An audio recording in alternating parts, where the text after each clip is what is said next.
all of its many charms. But I know I'll never get to Loveland unless I'm wrapped up in your arms. Got to take me with you. Please take Boom, boom, boom, boom, boom, boom, boom, boom, boom, boom. I love it. Walk with me down that golden street. Hand in hand with you where all the lovers meet. Oh, I'd love to go to Loveland with you. Pretty good. Oh!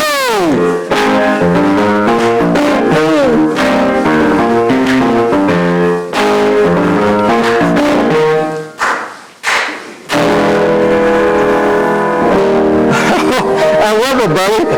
Loveland. That song from 1968, and the guy that I'm sitting with wrote it. He created it. Charles Wright and the Watts 103rd Street Rhythm Band. All that music came out of his fingers and out of his mind. And we listened to that stuff back in the late 60s and early 70s. And we were all going to Loveland, and he wanted to express himself, and that's how we did it. We're going to talk with Charles. He's going to take us back to the beginning, way back when he was in Mississippi. Whoa. And how his life began in Mississippi, and how he left Mississippi, and why he left Mississippi to come to Los Angeles and Watts to create music. It's quite a history. Charles, I'm holding a book up from where we come. This is your life in Mississippi. Yes. Where were you born in Mississippi? I was born in a cotton patch about 9 miles outside of Clarksdale. Clarksdale, pretty famous place if you ask me. Yeah, lots of people come from there. Ike Turner, yeah, Sam Cooke, Morgan Freeman, Muddy Waters. Clarksdale, there's the train depot. Yeah, it's a historical museum. It is now. Yeah. You used to play over there in those neighborhoods when you were a little kid? No. You never got over there? No, all my memory of the train station is here. Twice I went. Once when my mother came to visit my oldest sister in California, 1949. By train? By train. We went to the train station with her. You went there to see Mother off? Yeah. Okay. And then I went to a train station in Matson, which is the little town I lived 2 miles from. And where the grocery store was. We went to see my brother off. He went to the Army. I remember that was a sad occasion. What year was that? Yeah, I don't know, 1940. It's when the war was going on. So World War II? Yeah. And then the next memory I have is when I left Mississippi by train. And I went to that. Did you leave out of that train station? I went to that train station last year. And the lady and I, who was running things there, had a long talk. We went and we walked the whole scene. You have to walk down through a little tunnel, then up to the railroad tracks, and back to the last car of the train, where black people could sit only. And I did that same thing last year, just to as a memory. I left there when I was 12. And there's a chapter in my book here. I don't know if you're interested. Yeah, I'm interested. There's a chapter here where my father and my mother left Mississippi. My mother, she left before my father and my last 3 brothers left. And so we boarded the train, my father, my last 3 brothers. And my father took us, well, we went to the last car, and we left there in the last car. Then my father, when we got to Memphis, it was integrated. So my father took us to the last car, and it was full of white people and black people. My father didn't know what to do. So So he went back to the next car, then the next car, and he finally asked the porter, where are the colored folks supposed to sit on this contraption? The man smiled and said, anywhere you want on this train, sir. So my father, he goes back towards the back train again. Then the second car, then he goes back to the next car, then back like an out-of-control robot. And I got it wrote the way I wrote it here, as he was baffled. So he didn't know what to do. Yeah. So eventually, he stopped in one of the cars as long as the wipe his brow and said, y'all just take a seat right here. Then with his eyes darting back and forth, as if he stole something.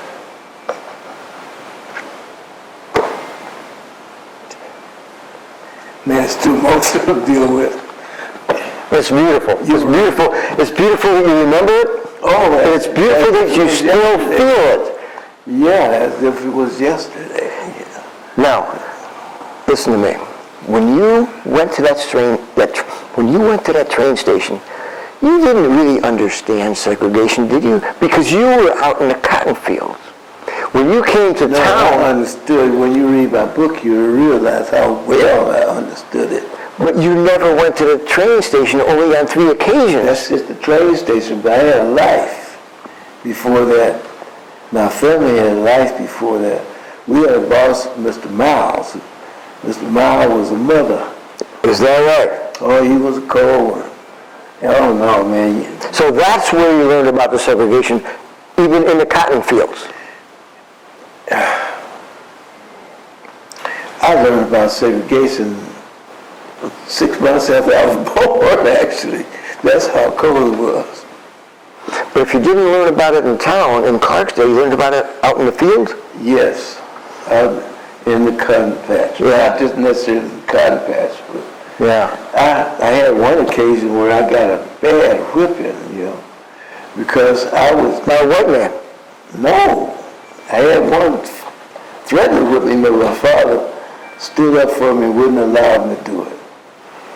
Behind some bubble gum in the store. But anyway, no, this other occasion, my daddy whipped me. He's trying to save me from doing something that he thinks would Get you a bigger whipping. killing me. Yeah. I was going to school, which was rare, and our teacher was teaching us a song by Stephen Fox Jr. You probably beautiful dreamer. Yeah. So we learned that song, and so there's some white kids that just moved quarter mile from us down in the next shack down there. Some poor white people who were cotton pickers. And so I'm out there chopping wood, and they're on their way home walking, and they pass by, and I'm singing, beautiful dream, I'm whistling, beautiful dreamer. And they came and they passed by, and I didn't pay much attention. I kept chopping until I went in the house. My father told me to shut it down, too much whistling in the house. And the next day we were in the cotton patch picking cotton, and their father came through the bushes and to our field, told my father he wanted to talk to him, and they went off in the distance. My father came back and said, I'm going to wear your tail out again tonight. I said, what did I do? He said, you know what you done. My mother said, what did that old guy want anyway? My father said, this boy been whistling at that man's daughters. Now there was 3 girls and 2 boys that passed my house. I wasn't whistling to nobody. I was whistling. I'm whistling my blues away while I'm chopping, and I got a great whipping that night. Because my father didn't want me to get hung. And we know the story of Emmett Till. Yeah, castrated, yeah. Yeah, there's a lot of incidents I can tell you about in my childhood where I found out about bigotry. It really never was a stranger to me. So you're 12 years old, and you get out of Clarksdale. Yeah. Where'd you go? Los Angeles. Got out of Union Station is where my book ends. Got out of Union Station and went to a totally integrated school 3 weeks later. What was the name of the school? Vermont Avenue Elementary School. And it was like a shock treatment. I mean, it's like I went to another planet and started all over. First of all, you were allowed to go to school with the white kids? Everybody, white, Hispanic, Japanese. It was like a whole different thing. You never saw Japanese before. I sure hadn't. Yeah. Yeah, sure had. So how do you feel now, 12 years old, in this new school with all these different people? Like I said, it was like I went to another planet. But you loved it. Yeah, absolutely. You're still whistling? Well, I mean, there's always music in your mind, yeah. so you had to express it. Well, now that you had the freedom, I learned how to sing by the grace of God, actually. So I do most of the singing now. Yeah, how I got involved in that. See, when we were back in Mississippi, my father had been brainwashed by his boss that the blues was the devil's music. yeah, we heard that. So we could not even listen to it on the radio. So I never heard the stuff. And in L.A., when I started going to junior high school, all these kids walking home singing all these songs by the Clovers and all these people. And I wonder where they're hearing them from, you know. And so I found out they were listening to the Hunter Hancock radio show. You know who Hunter Hancock is? Yeah. Hollywood Teletape Production presents Hunter Hancock, Southern California's greatest blues and rhythm disc jockey, and his terrific transcribed program, Huntin' with Hunter. And now, here he is, the one, the only, Hunter Hancock.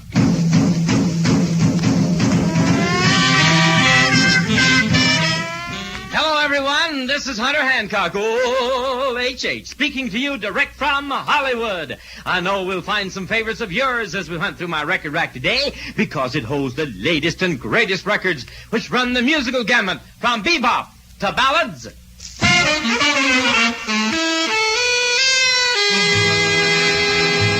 Swing to sweet.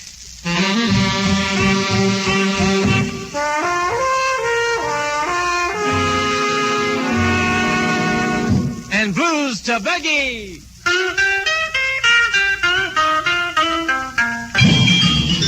Featuring some of the greatest and most popular Negro musicians, singers, and entertainers in the world.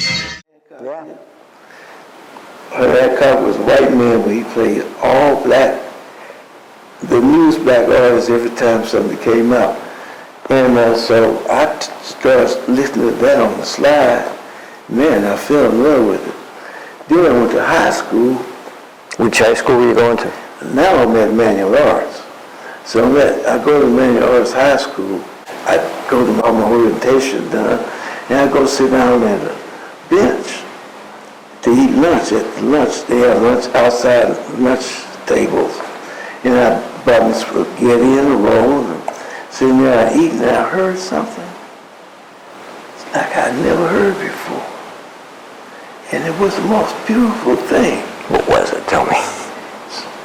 I got up, I wrapped up my roll and my spaghetti, and I started following my ears to where it was coming from, but it kept stopping. And when it stopped, I stopped in my tracks. And I had to wait till it started again. And when it started again, I kept walking till I got behind one of the bungalows. And there was a group singing four-part harmony behind that bungalow, man. And it was the most beautiful thing I heard. It's a group called the Youngsters, who eventually had a record called Dreamy Eyes. And I went back there every day at lunchtime to hear them rehearse. And I eventually started feeling like I want to be a part of this. And then I heard Jesse Belvin. Now, who's Jesse Belvin? The greatest man ever lived in Los Angeles. but you never hear his music here. Jesse Belvin started us all out. Gave Nell Hodges and all of us. I heard Jesse sing a song called One Little Blessing on the radio. So I went to the phone booth and I looked his name up in the phone book. He was the only Belvin in L.A. at the time. And I called him several times and I finally got him. I said, Mr. Belvin, I said, I love the way you sing. I said, I want to sing and I want to sound just like you. He gave me the best piece of advice anybody ever gave. What did he tell you? He said, get your own style, boy, and leave mine the F alone. I said, but I thought that would be a compliment. He said, you ever hear Johnny Ace? I said, yeah. I like the way he sang too, but you got this style. He said, if you don't get it by now, boy, I'm hanging up. I said, oh no, please don't hang up. I said, I don't know what y'all doing, but whatever it is, I want to be a part of it.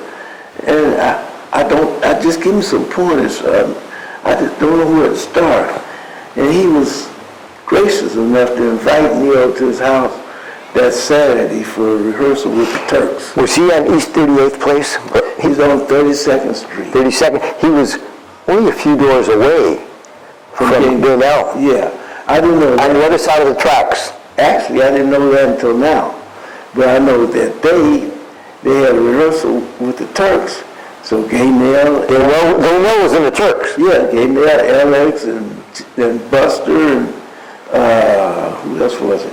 They all came in, and they started out joking with each other over a bottle of wine.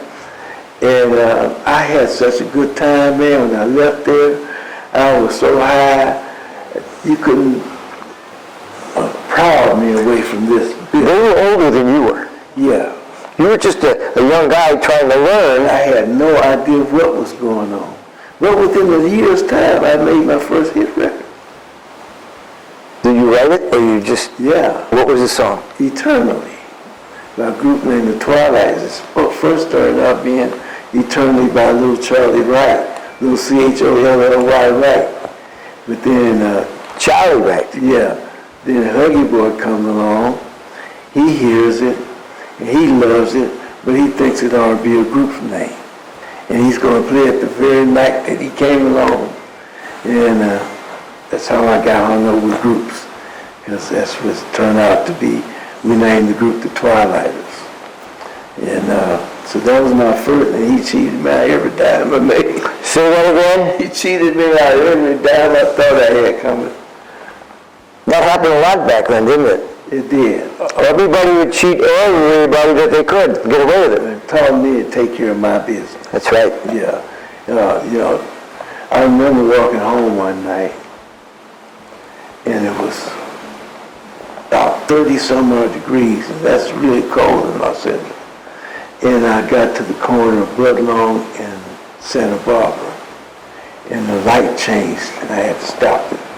Now I'm freezing there with holes in my shoes, okay?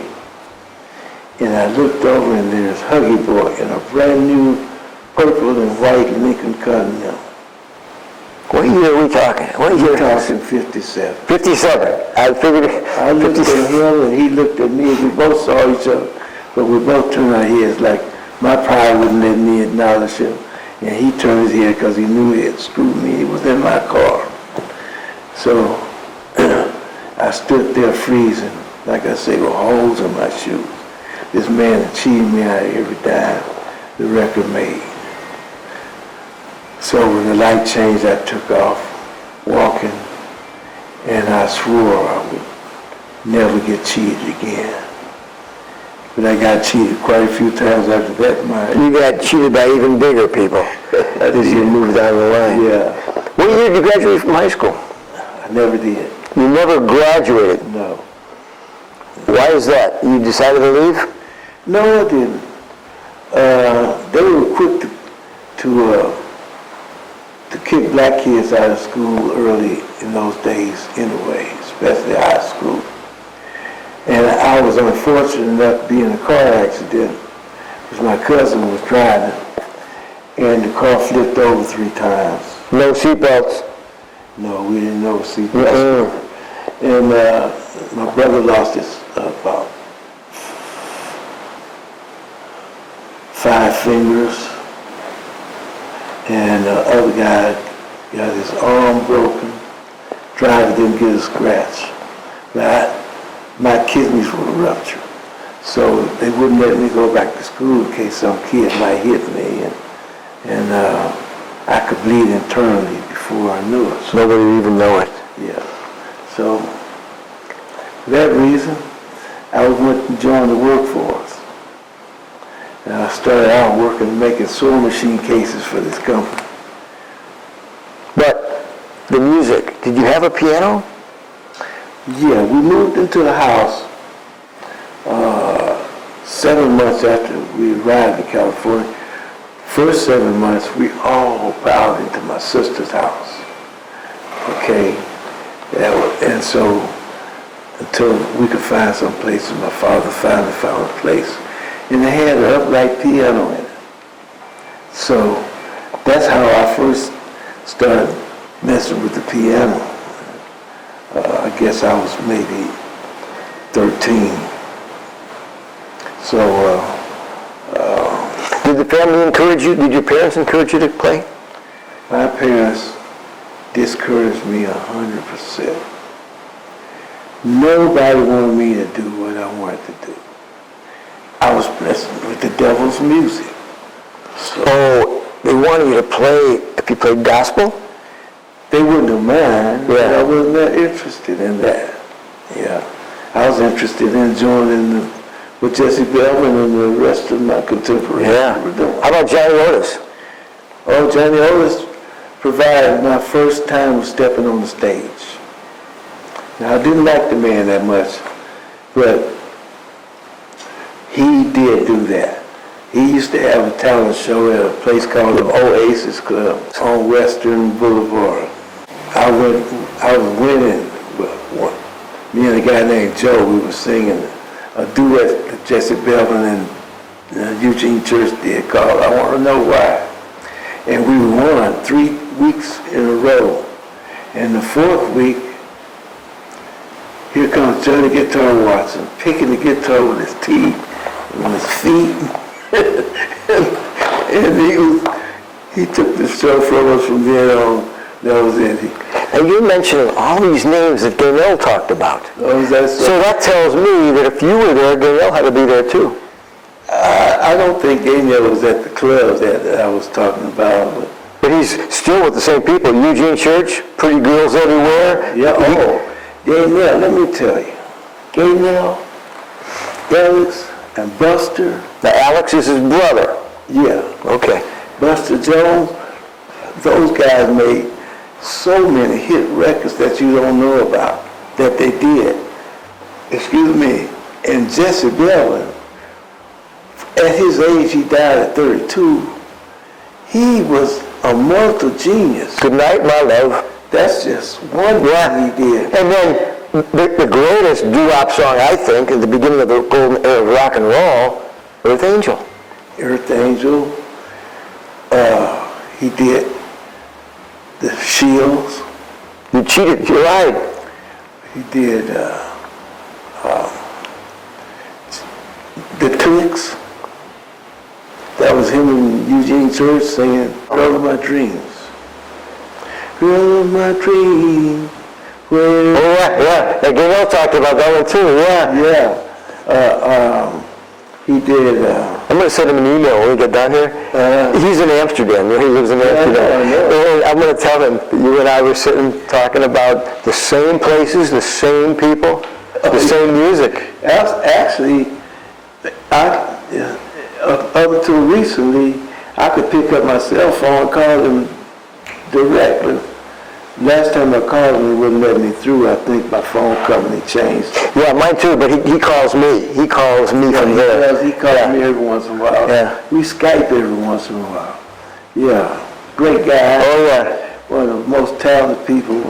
And most underrated person. Oh, absolutely. He began the Platters. He did so much. But I want to talk about you. I'm sorry. It's just that Yeah, it's just that when you mention all these people in all these places, Dano was there too. Yeah. Little Willie Littlefield. Yeah. Okay? Yeah. Dano talked about him, and he calls him Leave It and Stolen. Oh, yeah, okay. Okay, Leave It and Stolen, how they took everybody else's music. They did, and they made it big. Coasters died, all of them broke and stuff. Same with the Platters. But Graham, he sucked the Platters to death. Yeah. It's amazing how many people went along for the glory of it all and never thought about the fact that somebody's making a lot of money. But when you're a young kid, and like you, no education, and you get the opportunity to be up on stage, write your own music, perform your own music, record your own music, hey, I'll do it. But you didn't know how much money they were taking from you. Well, at first, I went out there, but I was looking. I was watching other groups, you know. I was watching the mistakes they made, the pitfalls were set there for them that they was falling into. Now I'm saying, I'm not going to fall in that one. I'm not going for that one. I'm not going to fall in that one. But let me tell you something. I failed all of them. Yeah. Somehow it's there for you to fall, you're going to fall. But I got back up, and I learned. An old Jewish lady named Miss Podler. She ran a studio for her son. The son was in the Army, Richie Podler, who produced this group, made a lot of hits in the 70s. What's the group? Anyway, they'll come to mind. You know, she was running the studio while he was in the Army, so after I was A&R man for Delphi Records. You were? Yeah. And Bob King? Yeah. You worked with Bob King? I was A&R man. I was with a group called the Galaheads. The Galaheads got in trouble with Alan Free, so he blackballed him. So Bob asked me to stay on as an A&R director. Because Bruce Johnston, who ended up with the Beach Boys, he had messed up and Bob had just fired him. He didn't have an A&R man. And he saw something in me. I know what he saw in me that would bring him out of the hole, because he had Richie Valens and Sam Cooke and everybody had his. But he was in a slump. So I produced this record called Only But Goodies Remind Me of You. Little Caesar and the Romans? Yeah. And he was supposed to pay me a percentage of that, and he didn't. And I quit.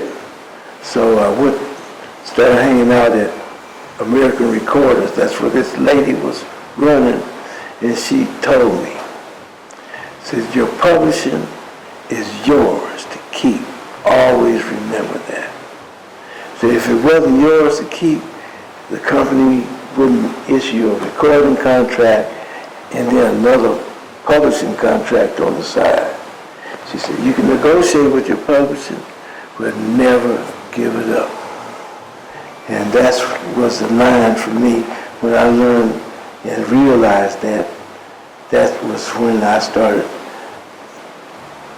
holding on to my own properties.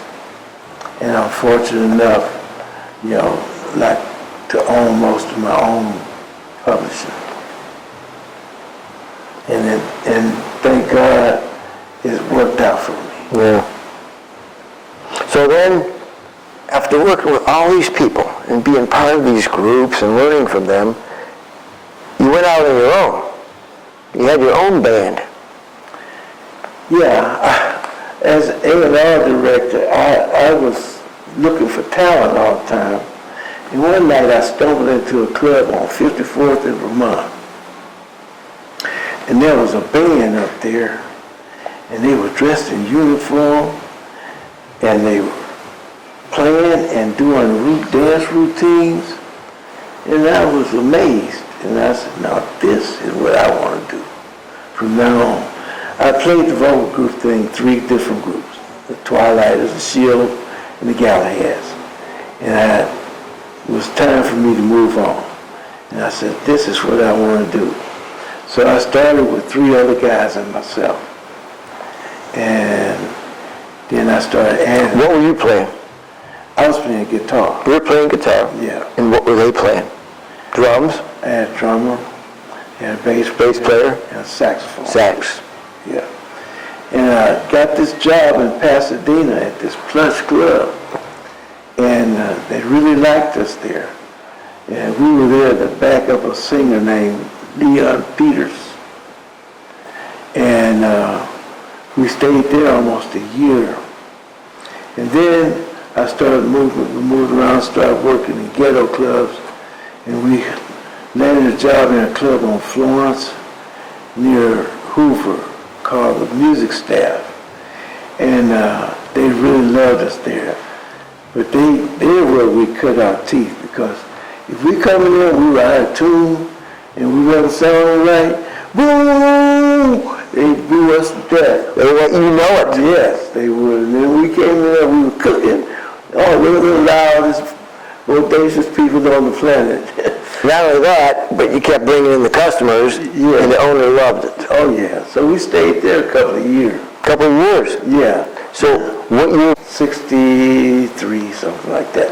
Then we went to a club called the Guys and the Dolls on Crenshaw. And we stayed there. Nobody could follow us there. By then we were pretty good. We bring in the main acts on the weekend, big time names, they couldn't follow us. And so... You mean follow us? They didn't want to go on stage after you. They went on stage after us, but people would leave. Yeah. Yeah. So then we went to the Haunted House on Hollywood and Vine, where we spent 2.5 years. And at that particular time, I was a studio musician at the time, too. I was working studio in the daytime, the nightclub at night. So one day, I'm in the studio, and in comes Bill Cosby. The comedian, Bill Cosby? And he's the hottest thing on television. And he's looking for a band to back him on his record. He wants to do a record called Little Old Man. Little Old Man. So he came in and he stayed all day, him and his producer. But the music for that was already written. It was Stevie Wonder Uptight. But it was redone, revamped, and we re-recorded it with him. It became a hit record. Yeah. Then he wanted to make an album.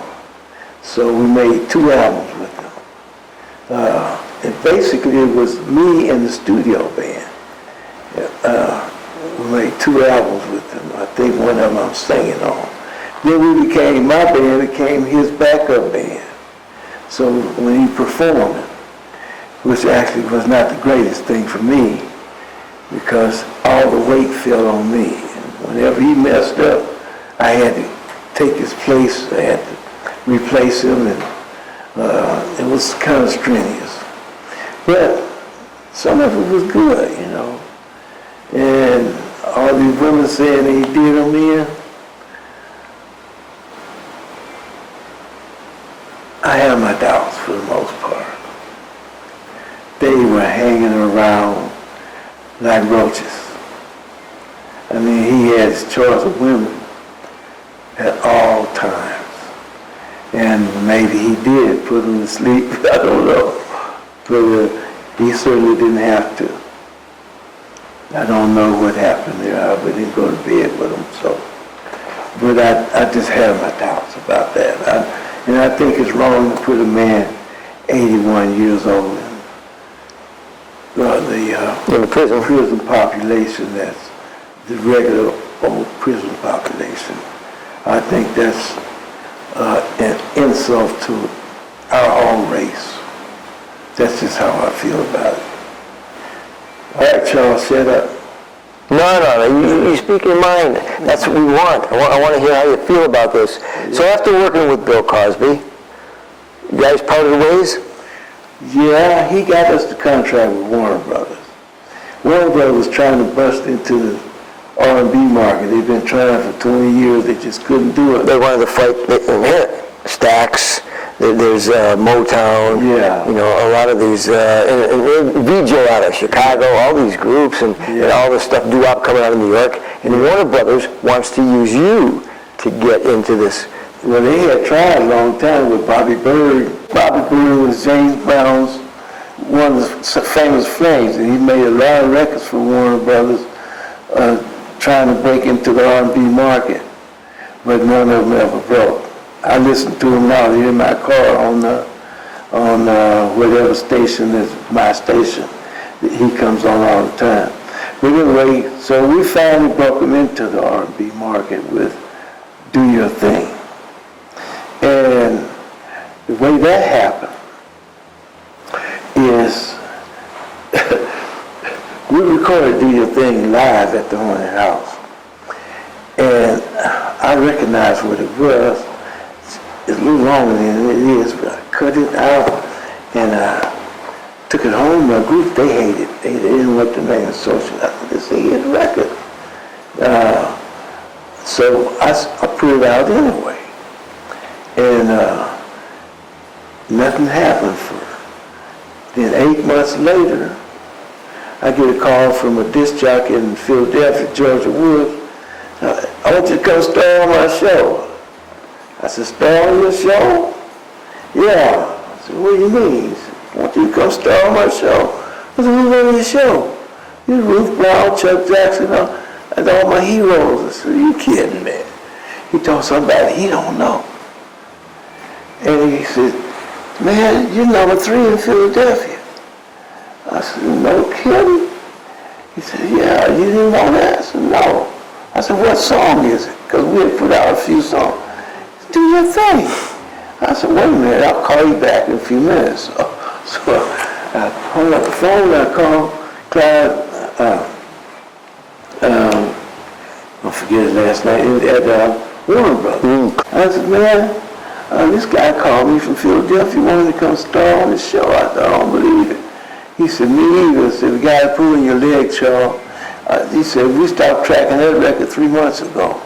You better get something else to go out there as soon as you can. I said, man, but the guy sounds serious to me. He said, man, the guy's pulling your leg. I said, at least you can call him, man. Clyde McKemo. I said, at least you can call him, man, and see what's up. He said, I'll call you back in 15 minutes. Well, 5 minutes later, he's on my phone. Man, I can't believe it.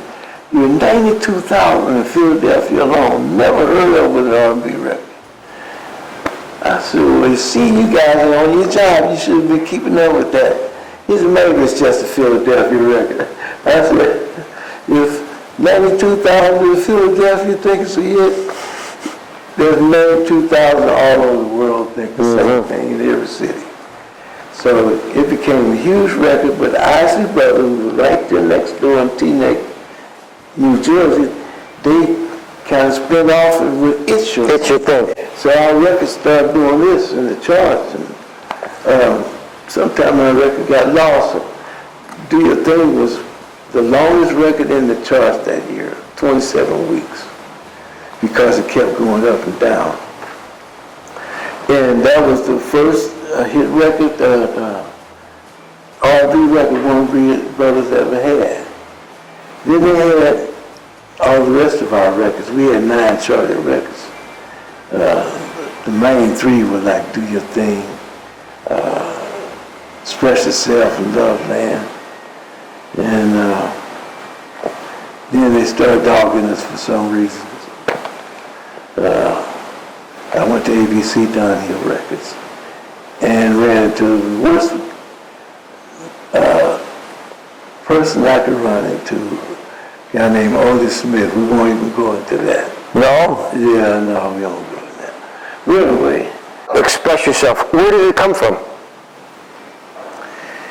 Do Your Thing, like I say, was a huge record. And that was the record that we used. That was the song that we used as the last song for our show. And we were at Texas A&M one night, and we did the show, and when Do Your Thing came to an abrupt end, like it always does, and kids kept stomping and clapping and stomping. You know, only God made me say it, because I don't know where it comes from, man. I said, express yourself. They went crazy. So I said a couple other times, they kept going wild. So But while you're saying that, you got to be playing something. no, You weren't saying anything? I was You were just telling them to express yourself. while they were up in the air. And I went to the hotel that night, and I started writing it, and got on the plane the next day writing it. And when I got off, I had finished it. And nobody liked it. Nobody. My band, the horn players, I went and did the track on the Sunday afternoon. I took it Monday to my house and brought the band, the horn players in to play the horn. They said, we don't want to play on this, a bunch of junk, man. I said, come on, man, if you don't want to play on it, I'll go get some of my old studio buddies. Yeah. And I bet you they'll play it. We'll get this done. One way or the other, we don't need you. Yeah, they grumbled and they played it. And then president of the record comes and said, no, I don't think you got nothing here, Charles. There ain't nothing. No. I said, man, it's a hit. Let's put it out. And we were working in a nightclub in Detroit, and I had the first 2 copies sent there. And when I gave a disc jockey a copy, he went in his office, he played, he came out and says, no, Charles, I don't think you did. This ain't nothing. I said, all right. He said, well, I'm going to play it because you guys are doing such a good job for me here, but I don't think so. I saw him about 10 years later at a convention in a hotel room suite. I told you it was going to be a smash, didn't I? That's what he said? That's what he said. I let the son of a bitch get away with it. I said, yeah, you did. Yeah, you did. I'm still kicking myself in the butt for doing that. I never forget what he did. But from there, did it start as a hit in Detroit? Is that where it began? Did he break Not it? necessarily, no. It just broke all over the place. I mean, it was something you just couldn't hold back. No. Yeah, it broke all over the place. And Billboard magazine tried to deny it. The Cashbox and Record World kept up with it. And Billboard eventually had to at least give us 12. I know it was number 1. But that's the way it is. And then there's a song that I particularly love, Loveland. Yes. Tell me about it. Loveland is something, that's the hardest song I ever recorded. I recorded that song at least 40 different days. You mean you did 40 different takes, or you did 50 different takes and for over 40 days? I did at least 40 times. I went in the studio. I wasn't just trying to get that one song, but I'd go in there, I'd record 3 or 4 songs, if I could. But I couldn't get that song. The group just couldn't get it right. One of the reasons was Al McKay didn't like it. Who's Al McKay?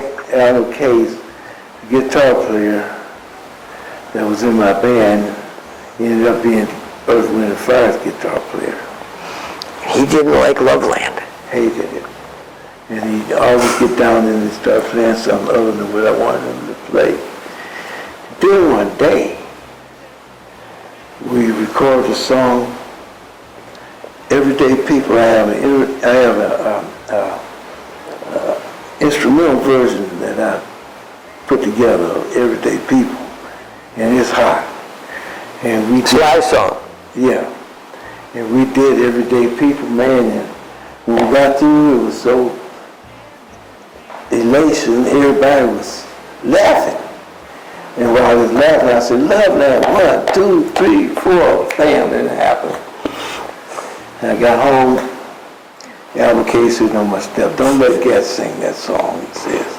I wish I had listened to it. That was the kind of thing, because that's what broke my group up, Loveland. So Loveland is, I absolutely love the song. As great as the song was, that broke up the Watts 103rd Street Rhythm Band. Yeah. Now, back then, as we were talking before, when you heard Watts, you thought about riots. We we thought about Riots. Maybe you didn't, living in Watts, but by putting the name Watts into the band's name, didn't you think that that would be a detriment to sales of records? No. For one thing, it was a great marketing tool for Warner Brothers. They loved it. And it wasn't my idea to add Watts to the band. The band was originally Charles Wright and the Wright Sounds. But Bill Cosby and Fred Smith, who was producing the records at that time, they insisted on it. And Warner Brothers insisted on it. And I thought, stupid as man might be, I thought, oh, my father always wanted to do something for the community. Here's a great opportunity. It was. For me to do something for the community. It really put the community in a positive light. That's what I tried to do. But Watts is still Watts. Yeah, but you gave it really a good name, a good image. I tried. And you have to understand that so many people who didn't know anything about Watts other than what we read in the newspaper, saw on the news, on the TV. Everything negative. Everything was negative. That's right. And that's all that stuff be by design, you know. Yeah, there was no accident.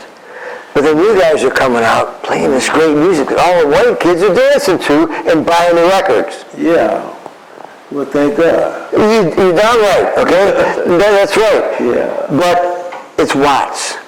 And it changed the image. It really turned things around. Well, at least it did something. Yeah, you did a lot. And I thought that it was a really smart thing to do the way you did that. And you put it out there on the front page and you said, we're from Watts and here's what we do. Mm-hmm. And everybody liked it because you could tell by the record sales. Yeah. Good music cuts through all kinds of Great music. Well, thank you. I always say good music is music that you listen to. Great music is music that you feel. Oh. And, there's a big difference.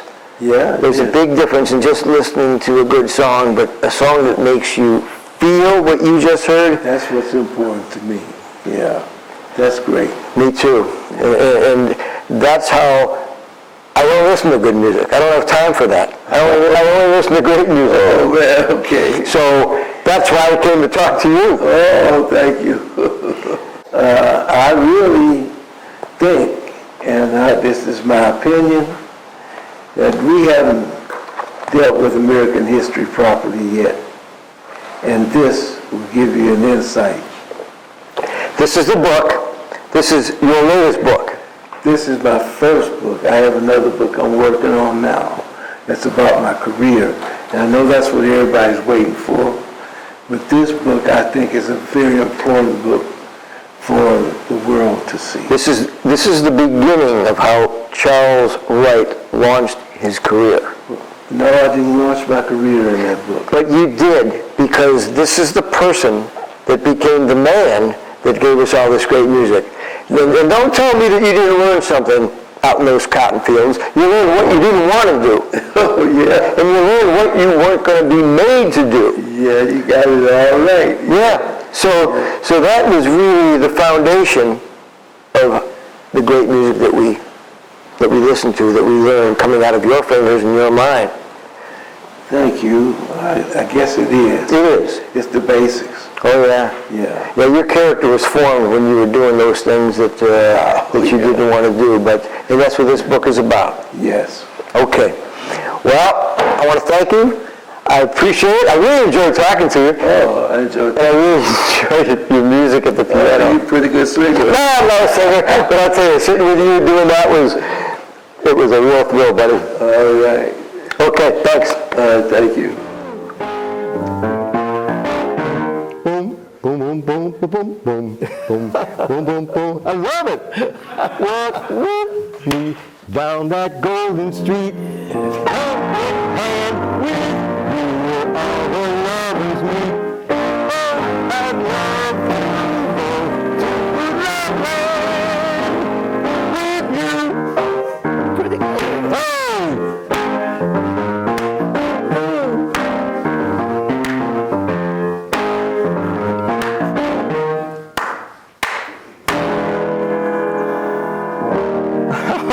I love it, buddy.